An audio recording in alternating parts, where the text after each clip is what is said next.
Hi, I'm Aileen. I showed up to my sister's wedding with a handmade gift in my hands and found out I wasn't even on the guest list. She's not on the list. Remove her, my sister said, like I was a stranger crashing her perfect day. But what hurt more than being turned away was realizing they never intended for me to belong in the first place. Have you ever been excluded by the very people who claim to love you? Let me know in the comments. I'm listening. The snow had just started falling when my cab pulled up in front of Lakeview Chateau. I stepped out carefully, one hand clutching the strap of my purse, the other holding a gift wrapped in soft white paper and tied with pale blue ribbon. It was a handmade wedding blanket, 2 months of late-night crochet, tiny knots that held quiet hopes. The entrance gleamed under the amber lights, gold-rimmed windows, wreaths with silk roses, a grand staircase that looked like it belonged in a movie. I caught a glimpse of myself in the glass, hair pinned back, coat buttoned to the top, eyes already tired. I had chosen the blue dress because it reminded me of the lake by our childhood home, and because it was the only one I owned that didn't feel like work. "Name, please?" the receptionist asked, her tone polite, cheerful, unaware. "Aileen Halden," I answered. She scanned the list, her smile twitching as she double-checked, then again slower. "I'm sorry," she said, voice softening. "Your name. It's not here." My stomach didn't drop. It had already been on edge for weeks. I didn't react, just stood there as if my presence could will my name onto the list. Then I heard it. "She's not on the guest list. Remove her." Morgan, my sister, dressed in ivory lace, hair curled perfectly, voice flat and rehearsed. She didn't look at me when she said it. She kept walking. The silence that followed was louder than a slap. The receptionist stiffened, unsure whether to speak. I saved her the discomfort. "I brought something for the bride," I said, placing the gift on the table. "If that's not too much of a burden." I didn't wait for a response. I turned and walked out. The wind was sharper now. It nipped at my cheeks as I crossed the roundabout, the hotel fading behind me. My heels echoed softly, drowned by the snow's hush. I walked until I found the same cab still idling under the awning. The driver looked surprised. "Back so soon?" I nodded. "Just take me home, please." On the ride back, I remembered the text Morgan sent last month. "Can't wait to see you." No follow-up, no invitation. I had brushed it off, thinking the formal invite must have been delayed or lost. I even messaged Mom. Her reply, "You're always busy with work. We figured you wouldn't make it." It wasn't a mistake. It was a decision, a quiet one, made somewhere between a dress fitting and a seating chart. I had been excluded with intent. Back at the venue, inside the bridal suite, Morgan paced nervously while the florist adjusted her bouquet. "Do you think she'll come?" Morgan asked, brushing invisible lint from her dress. Judith, my mother, looked up from her phone with a small smile. "She declined, sweetheart. Said she had a shift she couldn't get out of. Don't worry." Morgan looked disappointed but nodded. "She didn't even say congratulations," she mumbled. Judith stood and straightened the veil on her daughter's head. "Let's focus on today, darling. It's your moment." And so it was. Back in my apartment, I hung up my coat. The heater kicked on with a wheeze. I turned on the kettle, moved to the window. Snow danced against the glass, thickening. My fingers itched to untie the ribbon I had so carefully tied, to run the threads through my hands one last time. The phone rang. A number I didn't know. Then another. Then another. I didn't pick up. Outside, the street disappeared beneath a blanket of white. 2 weeks before the wedding, I got a text from Morgan. "Family dinner this Friday. Just casual. Would love for you to be there."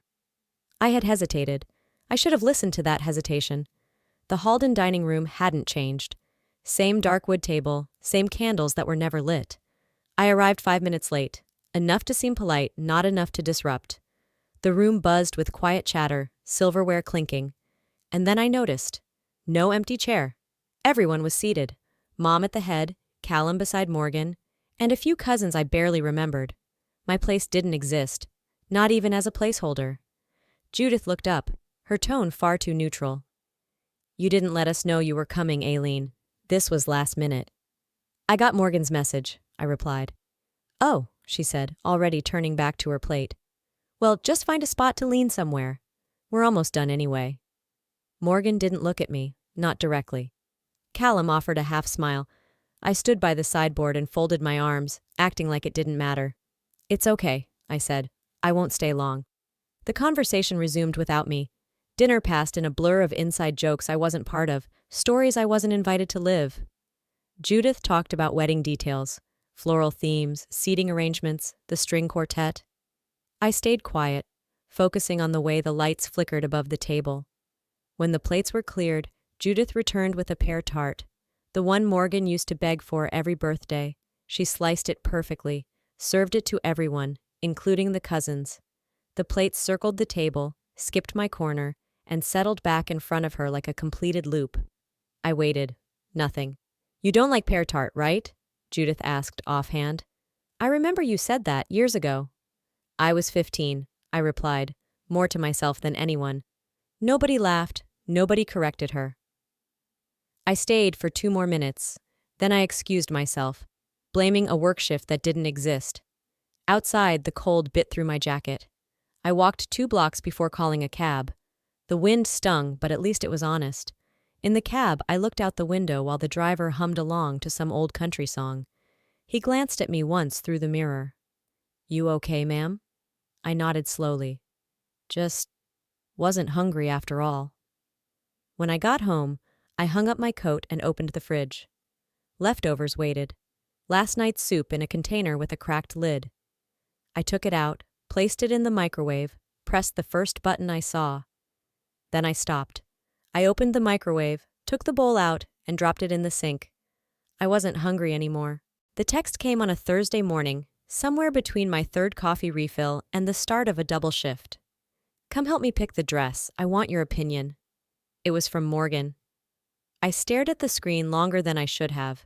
The words felt foreign, like they came from an older version of her, one that hadn't yet learned to be quiet around Mom. For a moment, I let myself believe she meant it, that she'd pushed for me to be there. I requested the afternoon off. I didn't ask for permission. I just wrote my name on the board and left early for once. At home, I opened the top drawer of my nightstand. The earrings sat in a small velvet box, the kind lined with fabric soft enough to feel like memory. They had belonged to Dad's mother, passed to him, and once, when I was 10 and crying after a school recital, he had promised they'd be mine one day. This family doesn't do much jewelry, he'd said, but you shine quieter than any stone. I hadn't touched them in years. I wrapped them in a cream envelope and wrote, For Morgan, with all my heart. Then I tucked it into my coat pocket and left. The bridal boutique was brighter than I expected. Blush-colored walls, white racks, and a chandelier that felt more theatrical than elegant. I walked in and barely made it 3 steps before I saw Judith. She stood like she'd been waiting for me, not in welcome, in preparation. You don't need to come in, she said, smoothing her scarf as if the very sight of me had wrinkled it. These dresses aren't really your realm. I caught a glimpse of Morgan in the mirror. She was facing the other way, looking at a dress on the rack, but I knew she'd heard. The salesgirl behind the counter shifted uncomfortably. I took the envelope from my coat pocket and placed it on the counter. It's a gift, I said softly. Judith gave it a brief glance, like one would give a receipt they didn't plan to keep. I turned and walked out. It wasn't until I was back home that I realized I hadn't even seen the dresses. Days passed. On Sunday morning, I opened my mailbox and found an envelope. No return address, no card. Just the cream paper I had used, creased now and slightly stained. Inside were the earrings. No note, no explanation. I held them for a long moment before dropping them into the drawer they'd come from. They didn't make a sound when they landed, but something inside me cracked all the same. Maybe they were never meant to leave that drawer. Maybe they were never meant for her. That night, after the dishwasher hummed to a stop and the rest of the city fell into quiet, I took them out again. I wore them, not to go anywhere, not for anyone to see, just to remember what it felt like to be chosen, once. It was the same bank I used to deposit tips during nursing school, same chipped counter, same plastic pen chained to a cracked clipboard. I waited in line behind a man arguing about overdraft fees, clutching a small withdrawal slip with shaking fingers. I withdrew $500. It was what I could spare. It wasn't a grand gesture, but it was mine. Pulled from overtime hours, skipped dinners, and that new coat I told myself I'd replace next season. I tucked the bills into a white envelope, sealed it, and wrote 2 words on the front. For Morgan. Judith was in the backyard pruning hydrangeas when I stopped by. She glanced up, sunglasses still on, and barely paused her clipping. "It's just a small contribution," I said, "for the wedding." She took the envelope, nodded once, and dropped it into the side pocket of her gardening apron without a word. Not even thank you. 3 days later, Morgan called me while she was driving. The speakerphone fuzzed in and out with wind. "We finally locked in the florist," she said, beaming through the line. "Callum's covering it, along with basically everything else. His parents are honestly angels." I pressed the phone tighter to my ear. "That's great," I said. "They insisted. I didn't want them to feel like they had to, but they said it's tradition. I just feel lucky, you know?" I smiled because I didn't know how not to, but something inside me folded in on itself, not out of jealousy, out of clarity. She didn't know. Judith never told her. Later that night, I pulled open the drawer next to my bed. Old receipts, birthday cards, unpaid medical copays from years ago. I added a new memory to the pile. I remembered buying Morgan's textbooks when her loan disbursement was late, paying the electric bill when the house had no heat, lying to Judith about the scholarship Morgan never got, just so she wouldn't feel ashamed, skipping lunch for a week so I could afford her bar exam prep. I didn't want praise, but I didn't want to be invisible either. Maybe that was my mistake, thinking the two couldn't happen at the same time. I checked my banking app. The $500 was gone, cleared 2 days ago. No acknowledgement, not a word. 10 minutes later, my phone lit up with a new text from Morgan. "Hey, want to help me pack welcome bags for the out-of-town guests this weekend?" I read the message once, then I turned my phone face down and let the silence have me. I had been working on it for almost 2 months. Every night after my shifts, I came home, brewed weak coffee, and sat on the couch with a blanket over my knees and another one growing in my hands. White, soft, with light blue trim like the edge of a quiet lake, Dad's favorite color. It was the same pattern I'd seen in a photo from when he gave Mom her wedding gift. A full circle thing. A gesture that said, "I remember what mattered." Each stitch held something. Regret, maybe, or forgiveness. Or just the part of me that still believed in the weight of handmade things. I finished the blanket just before sunset one Friday, folded it neatly, wrapped it in brown craft paper, and tied a ribbon around it. The card was simple. For warmth, for good days, for always. I waited until Sunday to drop it off. I didn't want a conversation, just delivery. When Judith opened the door, she didn't step aside to let me in. "Oh, is it handmade?" she asked, blinking. "It is," I said. She touched the package like it might wrinkle her sweater, then smiled. Too wide. "It doesn't match the wedding decor, you know?" I nodded. She placed it on a side table, next to a stack of unopened Amazon boxes. Not in the living room, not in her arms, just aside. Like a receipt she wasn't sure she'd need again. I turned to leave, and that's when I saw her. Morgan stood halfway up the stairs, still, watching, her hand resting on the rail, her mouth pressed into a thin line. Our eyes met.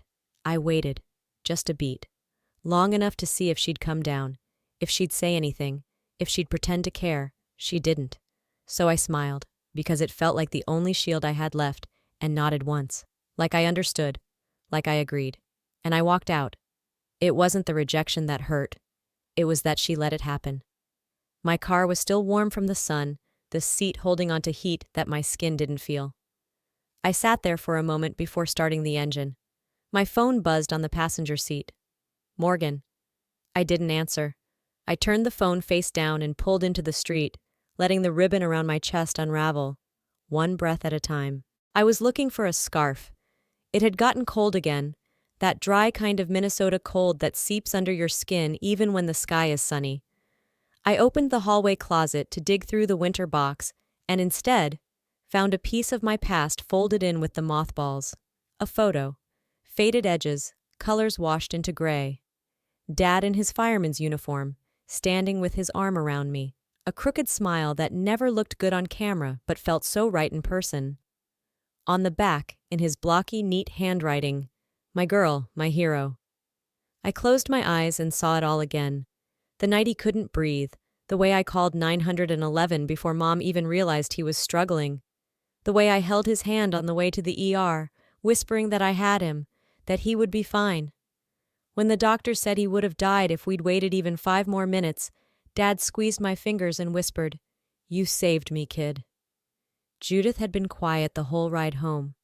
When Dad said it again, later, louder, Mom said, "She just did what anyone would." That sentence was a blade, not because it dismissed the moment, but because it rewrote it. I never forgot that. I just filed it away with the other things I wasn't supposed to feel proud of. That afternoon, I stopped by Judith's house to drop off some extra favors Morgan had asked for: candles, little bags of mints, and handwritten thank you notes she didn't have time to write herself. No one answered when I knocked, but the door was unlocked. I let myself in. I'd done it 100 times growing up. It still felt like trespassing. I set the box on the kitchen counter and turned toward the study. I hadn't been in there since the funeral. The room was dim and tidy. A single lamp was on. On the desk sat a brown envelope, long and unbent, with my father's handwriting across the front. "To be read when I'm gone." My name was written beneath it, Aileen. I didn't touch it. I stared at it like it might evaporate if I blinked. She never gave this to me. I could hear Judith's footsteps coming down the hall, slow, casual, the way people walk when they believe they've hidden everything well.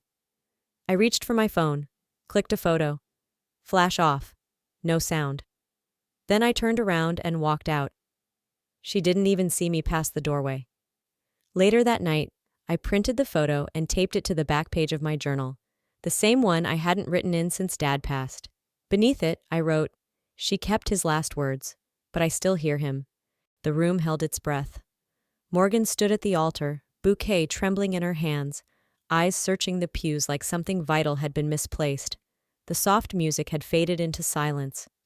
The minister waited, hands folded, his voice stuck somewhere behind his lips. Callum leaned in, voice low and cautious. "You okay?" Morgan didn't answer. She took a step back from the altar, enough to shift the balance of everything. Then, in a voice louder than anyone expected from someone wearing lace, she asked, "Where is my sister?" There was a flicker across the room, a ripple that passed through every chair and spine and stare. Judith stiffened. Her hand rose slightly, then dropped. "She didn't want to come," she said, voice light, practiced, and nearly bored. "She told me she had work." Elaine Everett stood. She didn't raise her voice. She didn't need to. "That's not true," she said. "Aileen was here. I saw her. She left after being told she wasn't welcome." The words fell like glass. Morgan's mouth parted. Her eyes locked on Judith. "You removed her name, didn't you?" Judith didn't speak, didn't blink. Her silence said everything. Morgan's bouquet hit the floor with a soft, unceremonious thud. She looked to the minister, then to Callum, then to the room full of people waiting for something beautiful to happen. "I can't do this," she said. "Not like this." Callum reached for her hand, and this time, she let him take it. They walked down the aisle, not as husband and wife, but as something braver. Behind them, Malcolm Everett rose from his seat. His words came steady, like judgment handed down from a bench.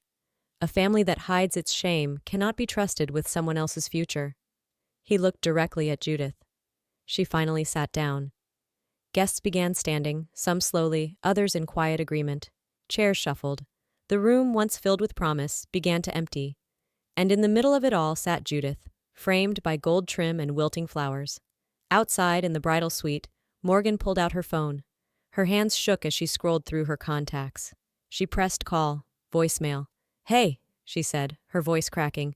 "I'm sorry, I didn't know. Please, let me fix this." She didn't hang up right away, and neither did the silence. The message came 2 days later. It was short, just a few words from Elaine. "Please come, this time it's different." I stared at it for a long time, as if reading it slower would make it safer. I didn't answer right away. I didn't trust Hope the way I used to. But something in her tone, Steady, measured, sounded like truth. Like she wouldn't have asked unless it truly was. The new ceremony was nothing like the first. No chandeliers, no grand staircase, just a quiet chapel by the lake with worn pews and eucalyptus branches tied with twine.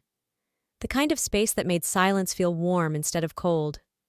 I arrived early. Not to be noticed, but to sit at the back and leave without goodbye if I needed to. I wore the same gray-blue dress, only this time without earrings. No gift, no blanket. I brought nothing that could be set aside again. I found a seat near the back corner, tucked behind a column. The aisle was empty, the music soft, barely a whisper of piano. Then I saw her, Elaine, walking toward me with the calm certainty of someone who had already made up her mind. She stopped at my row, leaned slightly, and said, "You belong here. You always did." I wanted to say no. I wanted to wave her off and pretend the shadows suited me. But I stood.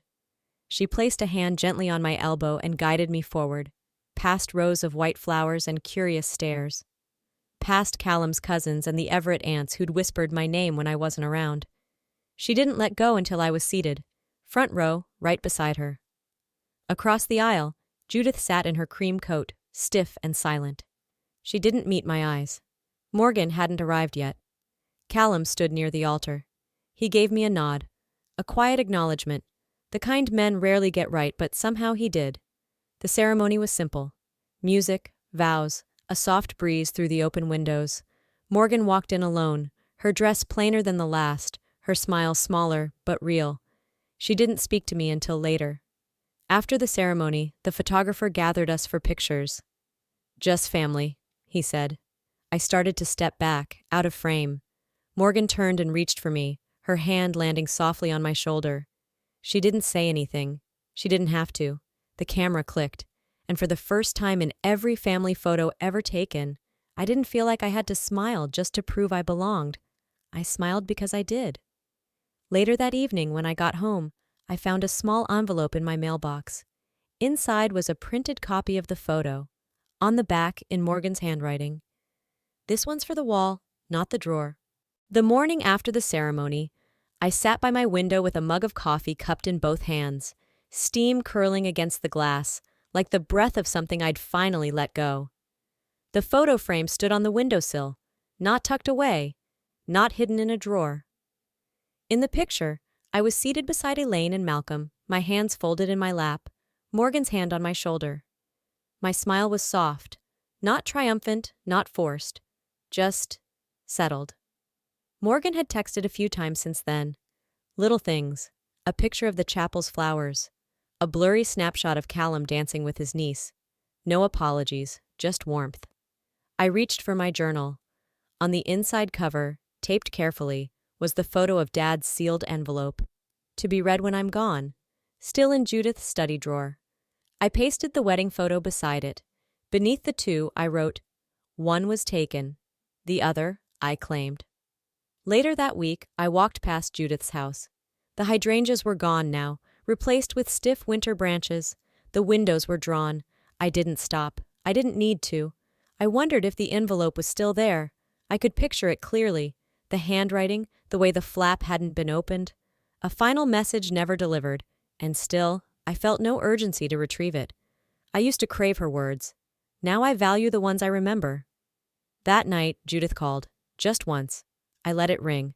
Listened to the voicemail later while folding laundry. "I know you won't answer," she said. "But I'm trying. I really am." I stood in the quiet afterward, the voicemail still echoing in the room long after it ended. Then I deleted it. Not out of anger, but because some silences deserve to stay. I whispered to myself as I dropped the phone into my bag. Trying was always the problem. I needed her to see me, not to fix me. The next day, I was back at the hospital, covering a shift for a nurse on maternity leave. I slipped into the routine without pause, checked charts, adjusted IVs, smiled at a new mother holding her baby like she might break from love alone.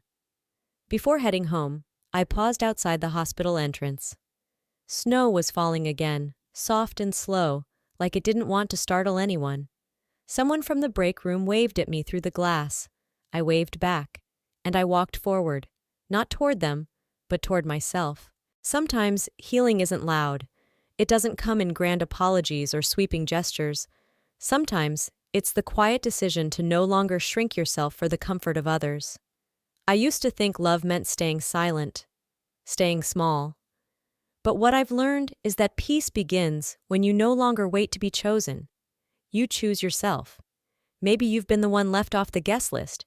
Maybe you've felt invisible in the room where you gave everything. If you have, you're not alone. And maybe, just maybe, the seat you've been waiting for was always yours.